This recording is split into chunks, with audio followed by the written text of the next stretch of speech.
Aloha Hype and Greenleaf Check presents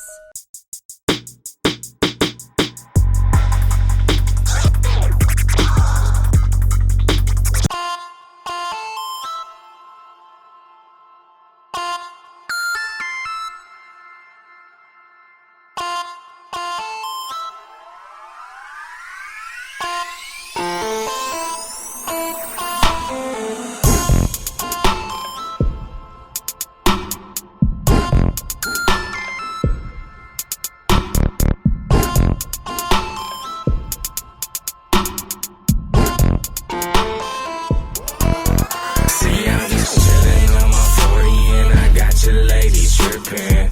I be on that lean, I'm steady sippin'. I don't give a fuck like You right, okay, you right. I don't give a fuck like You right, oh, okay, you right. See, I'm just chillin' on my 40 and I got your lady trippin'. I be on that lean, I'm steady sippin'. I don't give a fuck like You right, okay, you right. I don't give a fuck like You right, oh, okay, you right, okay, okay.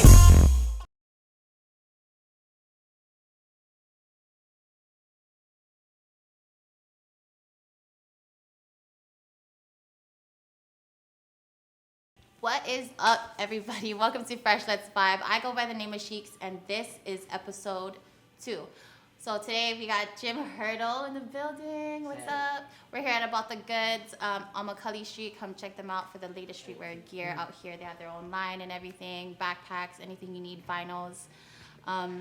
So we got Jim Hurdle in today. And, you're super, super busy. I know, you have the life, you got kids and The everybody. life of a daddy. How you been? Good. Everything been good. Well, you've been working on something. I'm seeing this paper platoon. Am I right? Nah, man. I'm actually in huge support of Paper Platoon. Shout out to the General Sparkmaster Tape, man. It's a group, man, of guys that have like sworn to be anonymous. Like you never see their faces or nothing, but like their music and movement is just something I totally support 100%. Yeah, so I mean, me just doing my part as like representing for Paper Platoon too, man. I spread that I know. swoop. I'm seeing that, and then Germ changed his profile picture. I was like, what is this? What's going on? There's something? Yeah, nah, man. I mean, we're always real big and supportive of any kind of movement that we believe in too, man. Like even if we don't have any actual physical part in it, I mean, yeah, man. If I support it, man, I'm 100 behind it. Nice. I change my profile pic, whatever, help No, push for that. real. You're very supportive. I remember when I first hit you up. It was the first Friday, and I said, "Yo, I have this idea," and you were just. I was telling you about Fresh, about some type of radio show. Back then, that's what it was. Remember, it was just Yeah. like two different things that I was trying to make like one. And you were so with it. You've been so supportive, and I just appreciate you, especially you being here today. I know you're just I mean, it's dope to see it all come to fruition, man. Especially when it was just in like the thought process and everything, man. So I mean, shit, kudos to y'all, man. You and Juan, Aloha Hype, man. Y'all doing a great job. Thanks. So let's get to know you a little bit better. When you first were here, when you first got back, right? Because you're from Texas. I'm actually I'm from here, but yeah, I was raised in Texas. We left here when I was young. I was like 4 years old when we left. I went through all my schooling and everything up there, and pretty much when I was like, I didn't even quite finish high school. But at that time my mom was ready to come back home. Yeah. So I came back home with her and stuff, man, and I pretty much learned like all my rapping and everything up there in Texas, man. So like when I came out here, I was just real hungry. So how old were you when you got back here? I was like 18. Okay, Yeah, when I okay. came back home, and then I was just trying to network, meet people, find studios, find producers and stuff. Back then I wasn't making no beats or nothing. I was just rapping. Oh, so that was what you were into first, was just rapping. Yeah. You were one We of just those.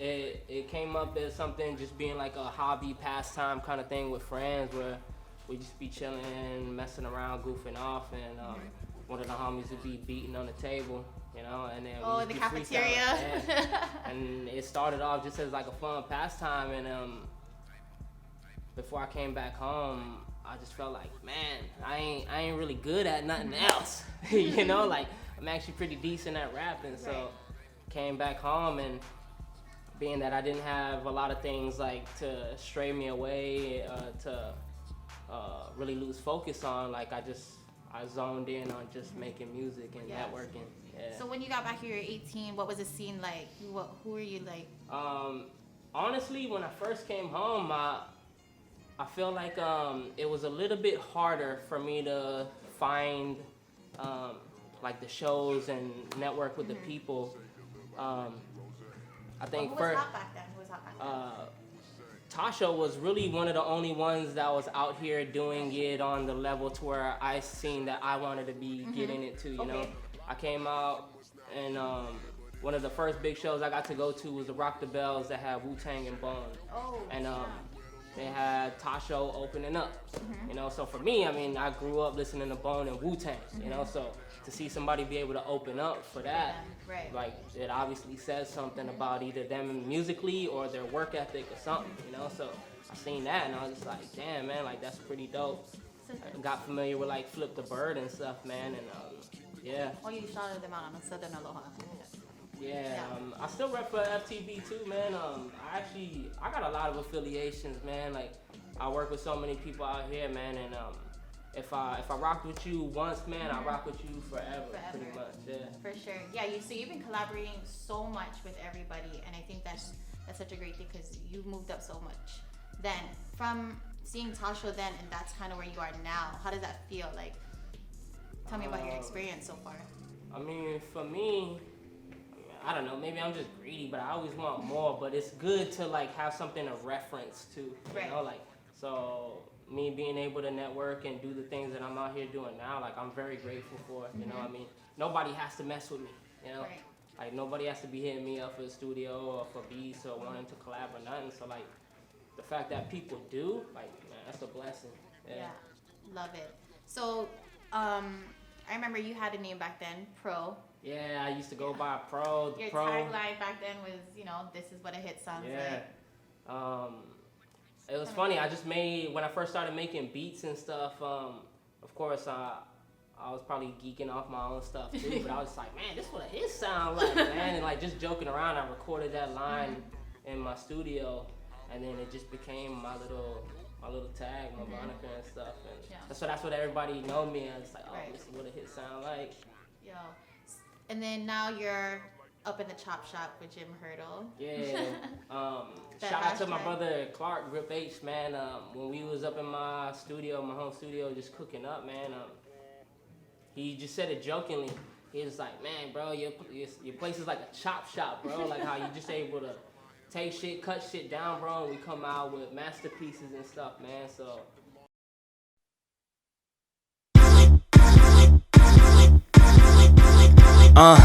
Early mornings for them go-getters. 4 in the morning before dawn hit us. 4 letters expressed to my daughters that I adore. That's love, kisses to they 4. Head up out the door, gotta go get this paper check. For my ladies and my mama, I ain't got commas yet, but we living so good, I put that karma bless. Won't forget how we used to pray for these days, and now we live it up this way.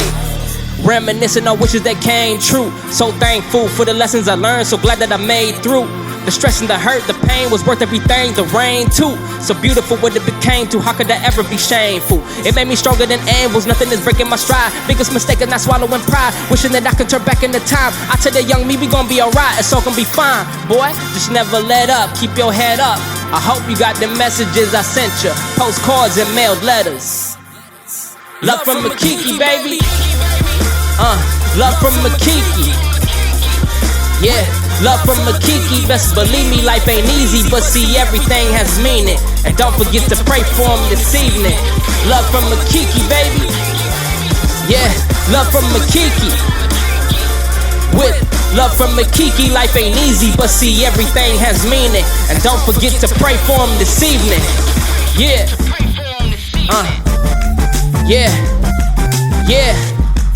Deuce 4, Jim Hurdle, yeah,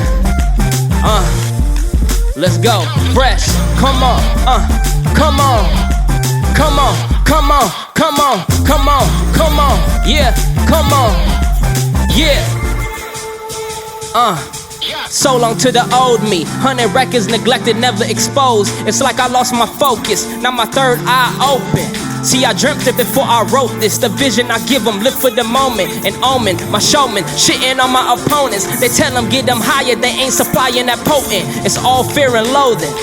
They scared for what's coming when I'm approaching. Lights on for you roaches. I told them, chase it till you make it, homie. And if it doesn't come, take it from me. Cause see, I know what it's like to be impatient, homie. Movers and shakers ain't scared of a little labor, homie. Remember, nothing comes to those opposed to change. You're supposed to find growth, don't enclose your range, my man. Don't slow down, we'll take off like a jet, get from round. You and Makiki, baby. Love from Makiki, baby. With love from Makiki. Yeah, love from Makiki. Best believe me, life ain't easy, but see, everything has meaning. And don't forget to pray for him this evening. Love from Makiki, baby. Yeah, love from Makiki. With love from Makiki, life ain't easy, but see, everything has meaning. And don't forget to pray for him this evening. Yeah.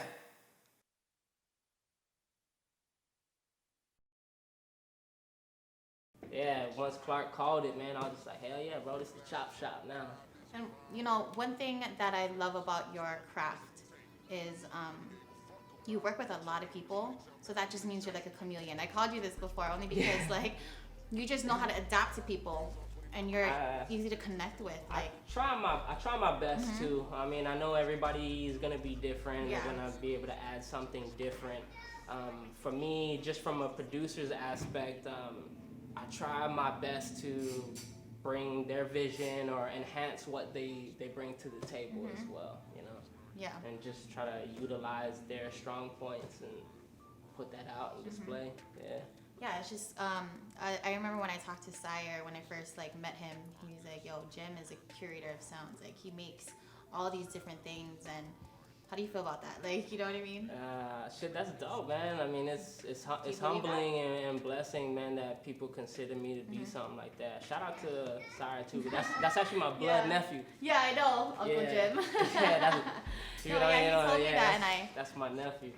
He told me that, and I was like, you know, you're right. You know, he does make some pretty sick beats. Like, you know, he does make different things I've never heard before, so that's pretty dope. And you know, you've been working with, let's see, Connor, of course. He's my little bro, Connor. Yeah, Connor is like my right hand dude, man. Connor's like with me 24/7, man. Like if I'm out, you can pretty much guarantee Connor gonna be with me for sure. Germ always been riding with me and shit. Yeah. When Germ can squeeze out and shit, Germ always with me too and shit, man. Yeah. Tell me about the scene in Texas growing up, like the music scene out there, and how that's influenced. Rest in your peace, music DJ now. Screw, UGK, man. That's what I pretty much grew up on, man. Like, it's funny though. Me and Connor was just talking about this shit the other day. Where we grew up, like we always looked up to like Wu-Tang and a lot of East Coast stuff. Yeah. But what was around, you know, was like very southern, very trap style, you know, UGK, Rap A Lot Records and stuff, Scarface, you know. That's the kind of stuff that was really heavy and always held a lot of weight where I grew up. But yeah, we always looked up to the East Coast, man, and like the crews and stuff. So I mean, like my homies growing up, we always wanted to be like Wu-Tang or something, you know. And it's crazy now because like I look at to see where like a lot of East Coast and stuff has taken it. They've taken a lot from like Texas and like the screwed up sound, and it's cool that like we trade off like that, you know. Because South has a lot of respect for the East Coast, you know, and it's cool that East Coast kind of like helps big up our Southern style and shit too. Yeah. How has that influenced your music so much? You know, it's crazy because like back in Texas, I would call like my style a little bit more East Coast. But when I came out here, it's weird. I guess subconsciously I ended up digging back more into like my Texas surroundings, and like I sounded more Southern in my growth out here than I ever did out in Texas. It's weird how it came about like that, but yeah, I don't know, maybe I was like missing Texas or my block and stuff, but yeah, my evolution, like in my artistry, is crazy. Like how it changed like that. So when you got back here, who was the first person you really collaborated with and worked with from the beginning? Like who was the top? Funny thing is, I met me and Osman used to work at the mall at Aloha, man, and I remember him back from MySpace days when you was able to put like 3-4 beats up on your shit, right? And he was one of the first dudes putting like beats and stuff on that I would hear that I was like, yo, this shit is fire. And I was working a couple stores down for where he was at, and he came in. I remember I spotted him. I was like, hey, bro, I came across your MySpace to make beats and shit, right? And then we just ended up chopping it up, and we've been cool ever since and stuff, man. Osna, Big Mox, my homie, and my brother K Love. Yeah. Rolling Stone, man. Yeah, everybody knows me and K been rocking. From way back. Yeah, way back. Yeah. My little bro Pre too, man. We linked up back from MySpace days too. When we used to have like our little 3-4 songs up on our stuff. I remember he had hit me up and he commented on one of my songs, Disturbed. Yeah. And I remember he was just like, yo, bro, that shit sounds so new, man. It's so crazy. And like, we didn't even link then. We just became homies. And like same thing with K too. Like, even though we all did music, I chilled with them a lot before we even actually linked up and started making music and stuff like that. But yeah, they was all some of the first people I started linking up with. Also, my brothers S Wonder and Young Gunna. A lot of people don't know that we used to have a group, and that was one of the first groups that I was in out here called The Production. Oh, that Yeah. sounds nice. And Nice. we used to get back by my mentor D Kind, who actually taught me how to produce. So between him and Mo Love, we was just getting beats and we was just mashing out. We made a couple tracks together. I had a couple performances and stuff, like us as a group. And yeah, all of us, we all still close, but Sheldon, Young Gunna, and Mike Hellraiser, they have their group, Blood Brothers and stuff, man. They all my family and stuff, man. We all still very close and stuff, and still keep in touch and work together. Good. So they're still making music too. Yeah, it's dope to see everybody still doing what they do. That's yeah. good. That's good. Keeping the hustle alive and the love of it, the passion of it. Yeah, most Yeah. definitely. So transitioning into a producer, how did that come about? Like, where did you find the time and like you just realized that? I just felt like the scene was filled with way more rappers than producers, so like getting a hold of beats was a little bit harder. Okay. Yeah, so first producer I actually ended up linking up with was Mo Love, and we made like I think my first 7 tracks out there with him. My brother Sheldon, that's one used to manage me back then. And yeah, we would go up to Mo's, he would make out a beat and stuff, and we started banging stuff out. And it was all original stuff, but it also had like a lot of like dirty South, like trap kind of style.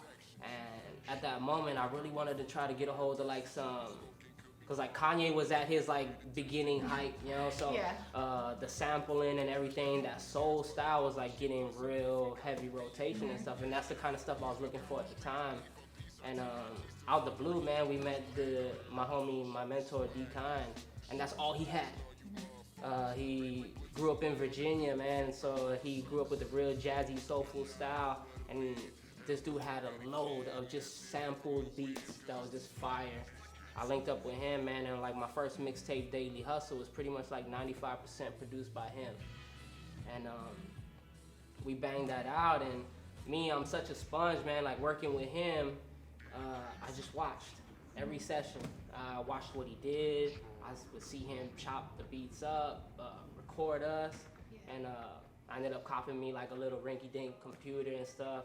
He blessed me with the programs and everything, and like after my sessions with him, I would just go home and try to see what I could come up with, and then within like a couple months, I found myself chopping up beats, and drum loops. I vaporize, I get high, homie, I hope surprise.